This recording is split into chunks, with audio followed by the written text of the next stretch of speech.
I believe that the average everyday investor can actually fix society's problems if they're guided the right way. People want to do good. Genuinely, most people want to do good, regardless of what other intentions there are, as long as there's a financial pathway to be able to do good with them. Welcome to the EO Business Podcast. I'm Linh, your host, shining a light on the real, raw and remarkable journeys of entrepreneurs building businesses that matter. Today, I'm joined by Goro Gupta, a serial entrepreneur and proud EO Melbourne member for nearly 3 years. Goro is an ethical investor and visionary leader who's redefining what impact looks like in business. He's led values-driven investments in often overlooked areas, from co-living spaces and domestic violence respite housing, to playing a key role in shaping Australia's now booming NDIS Specialist Accommodation market.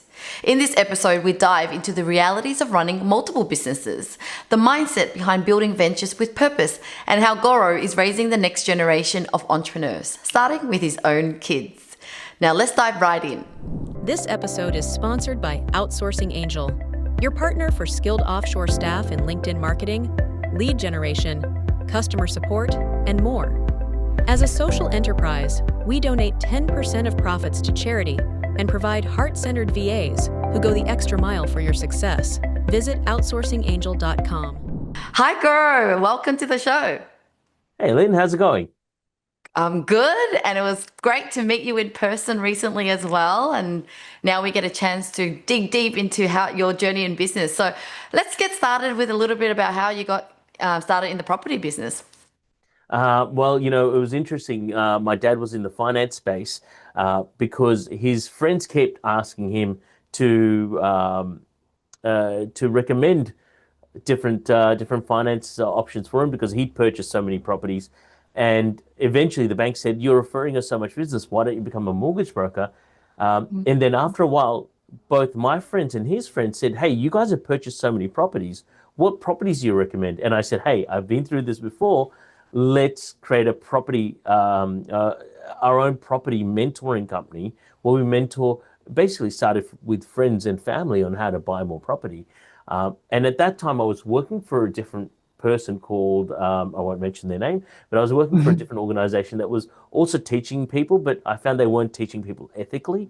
And so I said, okay, great. Well, why don't I do it the way we've grown our portfolio and actually start up our own company, because there's that much demand out there where people are looking for real and genuine advice. And that's sort of how we got into it. Yeah, and I love that you've got the word ethical in the name of your business. Yes. Tell me a little bit more about that. Why is it that you saw people weren't ethical versus, where you wanted to position the business? Yes. So when I first started the business, the property side of the business, it was called 10 Properties in 10 Years. And our tagline was ethical and authentic property mentoring. So yes, it was a bold claim, 10 properties in 10 years. But our tagline, effectively our USP, was, ethical and authentic. So we're being real with people and we do the right thing. Why? Because my philosophy was, you're not going to get to your 10th property. In fact, you're not going to get to your second property with us if the first property doesn't have a fantastic journey behind it, right? And that's always been the ethos of what I do. And so what happened in 2019, 2018, we were doing more and more of the work in disability housing. But the challenge was that people in disabilities said, hey, we're not sure about an aggressive name like 10 properties in 10 years. We're not sure if we want to really be associated with that, right? And at that time, I'd actually created another company that is a disability housing agency called Empowered Livability. And they were, I guess, I won't say ashamed, but they didn't feel it was the best fit to be associated with a company called 10 Properties in 10 Years because of the aggressive nature of the name, right? And so in 2020, I actually created a brand called Ethical Property Investments as a sub-brand of 10 Properties in 10 Years, because that's really what we were doing. And that was actually opened by the previous Minister of Housing back then. What we then found was that it was harder and harder to actually achieve those 10 properties because the value of the properties had doubled over the last 10 years. Right? So it's harder to get that. Interest rates have gone up, and said, well, what we're really doing is teaching people how to buy ethical property. So why don't we turn that into the flagship brand? And that's where the company name sits now. And so as of 1st of January this year, Ethical Property Investments became our flagship brand, and 10 Properties Ah. is the sub brand. Ah, I love that. I love that you Yes. really pivoted and listened to the, I guess, the feedback of your Mm. audience or your leads. So, talking about the property investment, is a niche around the disability housing type of investment. So, Mm. there's a lot of ways people invest in property, whether they're flipping Yeah. or they're property development in, Mm. commercial buildings or whatever else. So, do you have a specific niche within the investment Yes. channel? So Lynn, all we focus on is commercial solutions to disability and social housing problems, right? Mm, That's our primary focus as ethical property investments. And, it was interesting. I was on radio today, at one of the Canberra radio stations today, and they asked exactly that question. And there's a huge niche around there because I believe that the average everyday investor can actually fix society's problems if they're guided the right way. People want to mm, do good. Genuinely, most people want to do good, regardless of what other intentions there are, as long as there's a financial pathway to be able to do good with that money, mm. right? Yeah, yeah, yeah. Okay, so talking Mm. about pivoting as well, Yeah. you pivoted into a new business name, and then you also pivoted in multiple different businesses that support Mm. that business. I guess I Yes. wanted to understand a little bit of your mindset around that and the importance of being able to, I guess, provide the right solutions to the marketplace. Mm. So thanks for that, Lynn. So we all know of a relatively famous entrepreneur called Richard Branson, right? Yes, Yes. yes, And we so all do. Richard has a Virgin Group of companies. Like, how does he manage a Virgin Group of companies? And I looked at that, and by the way, I actually at one point in time spoke on stage with Richard Branson. So I consider him like one of these mentors I look up to. And asked me later about what he said at the end of his birthday party on this cruise ship, as part of this. But basically, when I read one of his books, something struck me, and he said, "I run multiple companies, but with the one vision." And at a similar time, this is going back, geez, that once again, that 10, 11 years ago, um, I went to Dubai because I grew up there, and so we met an old family friend that he was working as a courier back when we were living there, but now he was its owner of multiple organizations, and I got to Mm, spend a few days with him at his office, and um, I said, Suresh, how do you run these multiple companies? Like, he's like, well, where there's a need, I just fill it. Like, I have a metal recycling business, and then I found out my workers were going out to grab a meal, and saying, well, why don't I create a canteen in here? And then my workers were going, mm, spending an hour, 2 hours traveling. Well, why don't I create on site or next to my factory, like rooms to stay in? And so on and so forth, as in what the market needed, he created. And I said, well, that's fantastic. So, about 10 years ago, we got introduced to NDIS housing, right? mhm, NDIS Specialist Disability Accommodation specifically. And there was this thing where no one knew how it was working. And me and one of my coworkers here, as well as someone who used to be a client, said, "Okay, let's do this together. There must be something in there." Halfway through the builds, we figured out there was no one actually to be the manager of these properties and find the residents, right? And so we're like, well, why don't we create our own, right? Thinking it'd be a mm, nice side gig. And mm, then little do we know, that's actually turned into the most revenue business out of all of them, more so than the mm, property sales business. And basically, uh, what we found is that with that, it was able to plug into the property business because that's effectively property management. So it's under mm, the same umbrella, but and I think I said this to you earlier, there's something satisfying as an mm. entrepreneur about working in multiple businesses because it calms the ADHD nature of an entrepreneur down, right? And as we say, this obviously in the EO podcast, I have a very good friend of mine, Colin, who put up on a LinkedIn post that EO is a support group for high performing ADHD sufferers, right?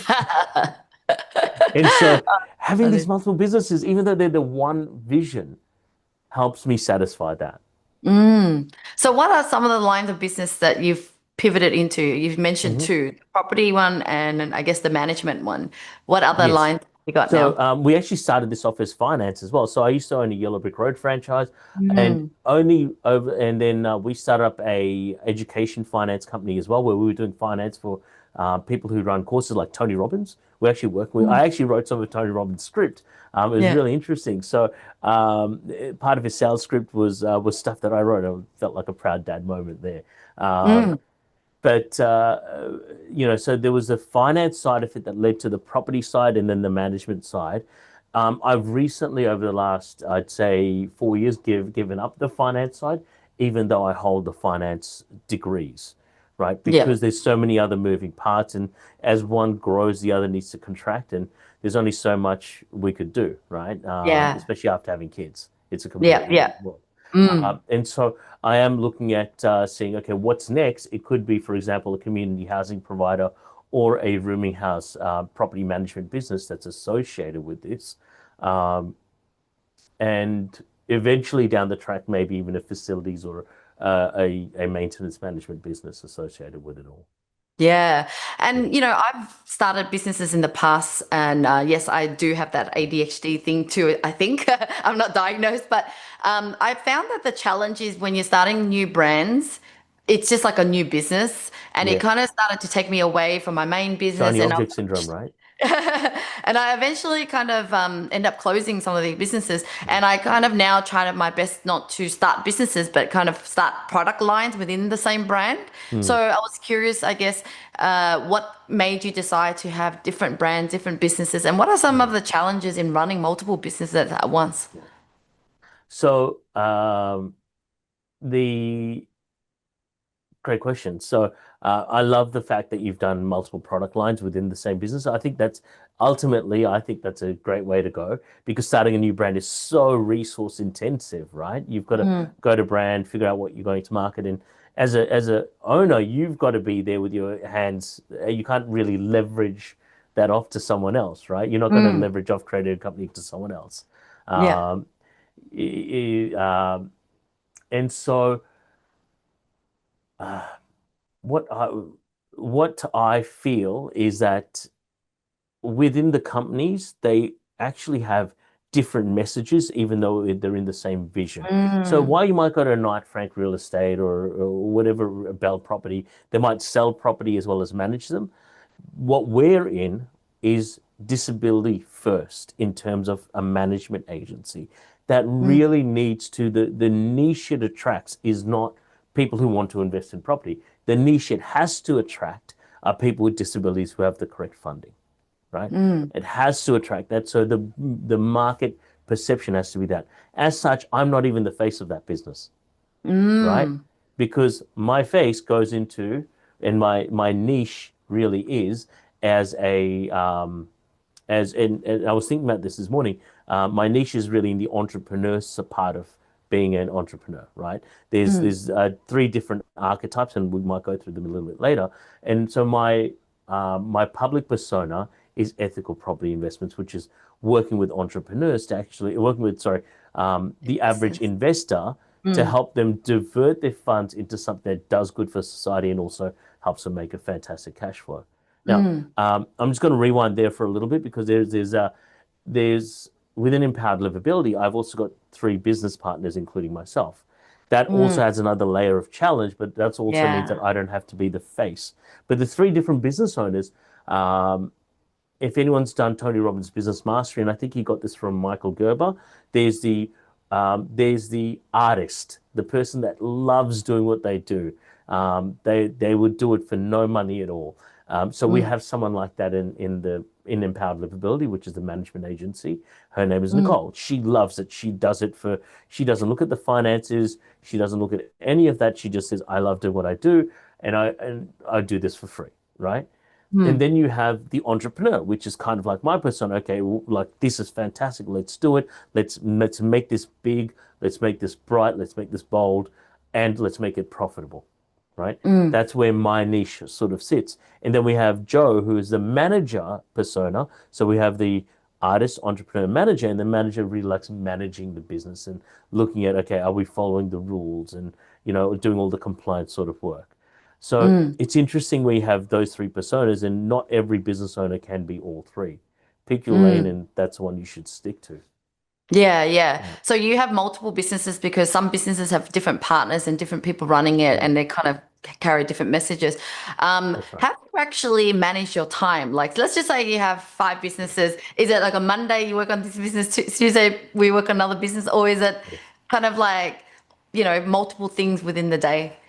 Well, you're right. Look, I spend, for example, with the business, I spend the management agency, which is Empowered Livability.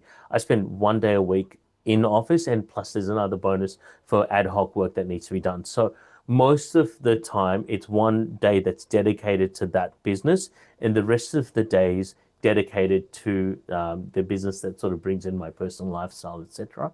Mm. Um, However, because of that one flexi day extra that's part of it, there is hours that need to be done, but that gets slotted into free time hours. So I get my, EA to run my calendar, and if there's any flexi time, it gets blocked out for working on certain parts of the business. And how do you manage resources? I know when I was starting another business, I would use my kind of resource from the first business to fund the second Yep. business. And then it kind of start to get messy. And then that's why I end up not continuing with it. And so how do Yes. you make sure that, I guess, every business has its own, I guess, resources and it's clean cut and it's not like trying to take resources from another business and can get Hmm. quite confusing. That is a challenge. Like that, like that's an eternal challenge, and it has been a challenge in the past, and I'd say it'll be continue being a challenge in the future. However, luckily, the management agencies behest to the NDIS, so there's certain rules and regulations we must achieve. Otherwise, there's a risk of non-compliance. So, for example, Mm. I can't have my EA being in the Philippines. Unless she signed a privacy agreement, be part of any client confidential files from the management agency, right? Mm. So she spends most of her time only working on my property sales side of the business. And if there's any sales come through from people with disabilities that want to buy housing, that's what she focuses on. So, um, but at the start, it was all shared resources, right? It's literally one of my workers here became a business partner in the other business. That was a shared resource. And I was paying him from this business while we were bootstrapping the other business. And that challenge, I don't have a solution for that. It happened that, we were lucky enough that it worked out the right way, but it's not going to be the right way for everyone.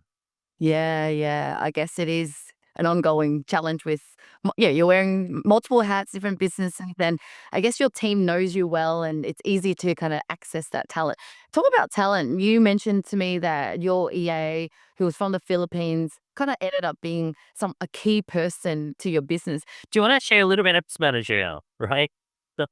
She's my ops manager. I keep referring her to my EA as a reference to this podcast, but really, she's the operations manager for ethical property investments. So that's what she Mm. does. So she started off as like a VA 5+ years ago now, right? It's Mm. been almost 6 years, and not my first VA. Like she's probably been my fourth or fifth VA, and there's been with varying degrees of success. Like it hasn't worked out, but I guess a combination of timing as well as her thoroughness and willingness to understand and work with me has been absolutely key because the timing was the start of COVID where everyone was working remotely. Well, if everyone's working remotely, what's the difference between someone in the Philippines and someone in Australia, right? It literally was no different. And so I said, I need someone to keep me on top of my leads at that stage because I'd gutted everything out of that business and it was just myself and maybe one other person. But my role was to keep on top of the lead. So I need someone who's going to keep me on top of the leads because, ADHD entrepreneur brain will go, ooh, shiny object here, shiny object, right? And then, so what she did that role so well, and eventually I got her to pick up more and more and more of the admin tasks, and eventually systemize what she was doing after what I'd learned with Tony Robbins. There's a powerful thing called value chaining, which is systemizing the business effectively and writing down all your business processes and who hands the baton to what. And so she started systemizing it, and I said, Danica, now it's your turn to own the value chain that you've created, right? So her job is to make sure everyone's passing the right information to each other in terms of flow. Mm, mm. Now, I'm so glad that it's worked out for you because that's my passion and interest, obviously. I love that, I always encourage businesses to really invest in that relationship, right? Because the longer you have them, they start off as a VA or just helping kind of menial tasks, but they can become someone like an ops manager. Just going back to your entrepreneur journey, you seem like you had a dad that was already in property or in as an entrepreneur. I guess what shaped you into becoming this person that wants to solve problems, constantly coming up with new ideas? What drives you? Um, I'll start with my childhood. So, we came to Australia with not very much, right? As a fellow person that came to Australia with not very much, you know, we we did it hard at the start, and Dad eventually he bought a business, and um, after a while, I actually worked in that business in every single role. And he said his philosophy was, in order to understand how to run the business, you've got to do every job. And at 16, he sent me out door to door canvassing. And I was a shy kid, right? This was introvert, shy, nerdy kid, just used to, sit in his room, escaping society type situation, right?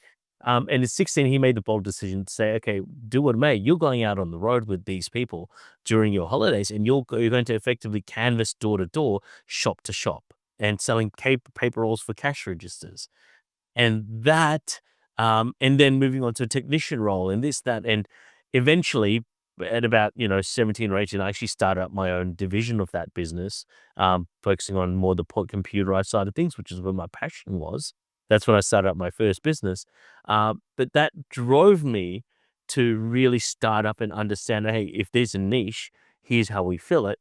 And turned me from that super introverted kid to almost like super extroverted. And now, in my early 40s, I've come back in the middle somewhere.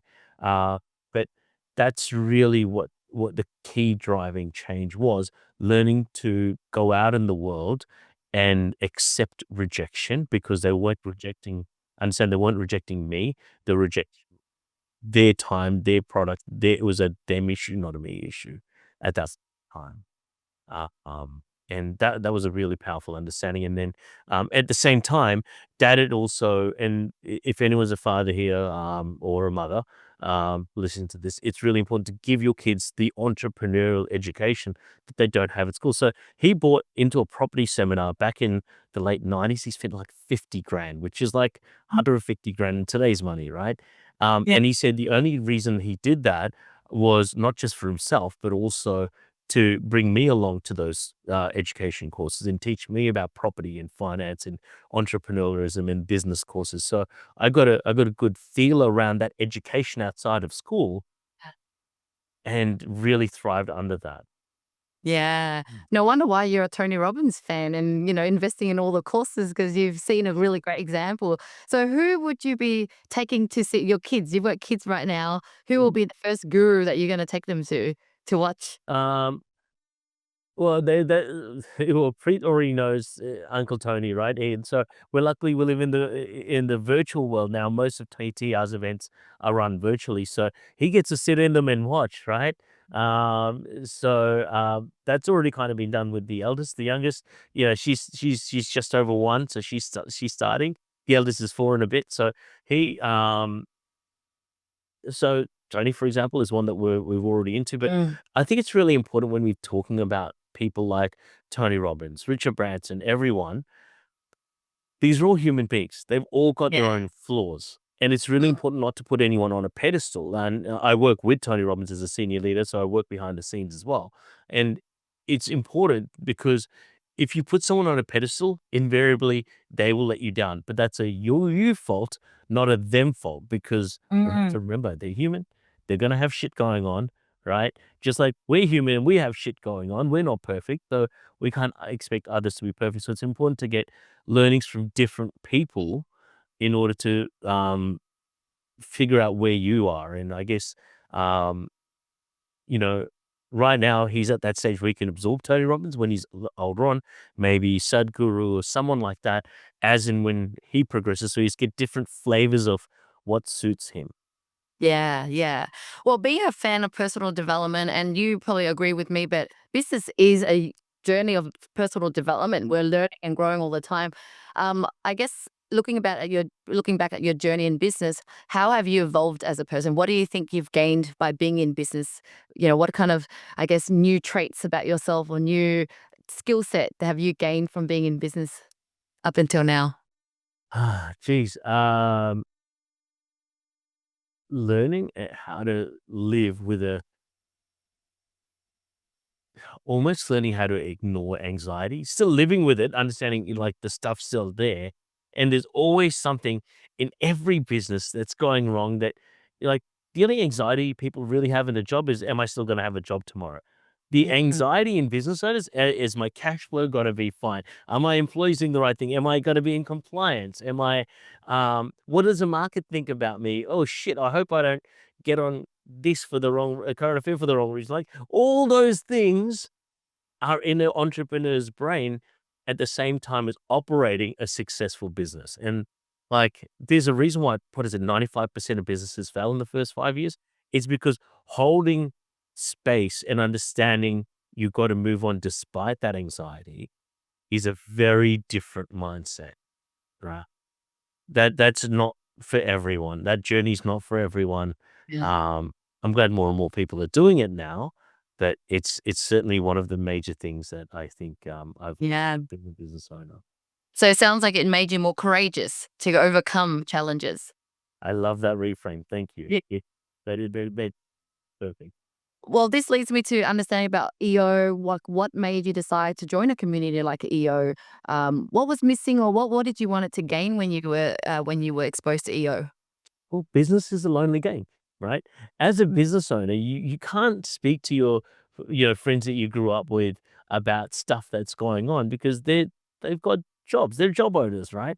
They genuinely don't understand what's going on, right? Mm. And so I've founded a BNI before and I found it was a pitch fest. I'm like, well, look, I'm not after a pitch fest. Like, you grow beyond a point where you need to sell your own wares effectively. Mm. I'm looking for a mastermind in the community. And what is it? The Think and Grow Rich, one of the things they mention, a mastermind, right? And I was like, I'm after a mastermind. And there was a point where I was going to join Tony Robbins Platinum Club, but I'm like, I already get access to Tony. I don't need to spend 200 grand to hang out with him extra. Like it doesn't excite me, but I'm excited about the network. And then I was speaking to a friend of mine, Andre, in Sydney. And so one of his friends is part of EO, and we used to be part of Entourage together, and that's how I know him. And I feel like I like Entourage, but it was kind of like low level for me. And I want to do Platinum Club, but I'm not going to get enough value out of it. What do you recommend? He's like, well, my friend raves about EO and is in EO Sydney. And I'm like, oh shit, I got to check it out. So I went there. I went to the Melbourne intro event, and I was like, hey, there's a lot of ex entourages here. So I found out, and they're in, it was like in graduation school uh for um for Jack's company, and so yeah, obviously I'd done Entourage as well. That was great for a point in time, but once again moved well beyond that. Uh, and yeah, that's where I found a home in EO, and I'm, 3 years later or 2.5 years later, I'm still here, hanging out, having a great time. And more than um More than anything else, I would say if anyone's wondering how to get the best value of EO, it would be a combination of the events and forum. Don't just do events or forum. A combination of them, I think, is really important. Yeah, yeah. So, you've joined EO probably the same amount of time as me. What's your favorite part? Like, give me an example story of the benefit that you got from joining it. Well, I remember one of our Bali retreats that we did, and this sums up an interesting part of the EO experience, which I absolutely love, and created a cool memory in my brain. Right, I'm like, all right, this is what it means to be a high performing entrepreneur. So it was we were there. We got a police escort to this beach club. On top of a cliff from our hotel, and so we all got on the bus, got a police escort to where we needed to head to. I headed down into the beach club, learned from some amazing entrepreneurs, one talking about spirituality, one talking about how he created exchange plastic for rice, And then we thought we'd finish that day with an amazing 3 ice baths on the beach in Nusa Dua. So we did an ice bath on the beach, and we're like, okay, we're all spiritual. We're doing the Wim Hof breathing, and then Kirsten says, "Hey, I think there's $10,000 at the bar that hasn't been spent. We've got an hour to spend it." And there were Blue Label bottles coming out and people pouring them in each other's mouths in the pool and things like that. That just goes to show you the duality of nature, where we started the day off, learning some amazing spiritual things, fierce growth. We did the middle part, which was focus on ourselves and go hard and ice baths and break through our beliefs and almost shamanic breathing, and then we just partied hard. Like, that just shows you, like, that is EO to me. Yeah. Like, the different facets of who the best version of us, and the worst in some cases, but, there's different facets of us that we can all achieve it. Everyone's okay with Yeah. that. Yeah, I agree. When I first joined EO, I guess I felt that, oh, these are my people because, I mean, at that time, yes, I work hard, but I also play hard and I wanted to drink and I went to party and it was like, oh, there's more like me, not just all these professional people in suits and act like, they're so perfect. But obviously, now even though I quit alcohol, I still could find my tribe within that. People who don't drink, people who care about health more. So I guess there's always a flavor for anybody and on anything. So this leads me to, I guess, the last question.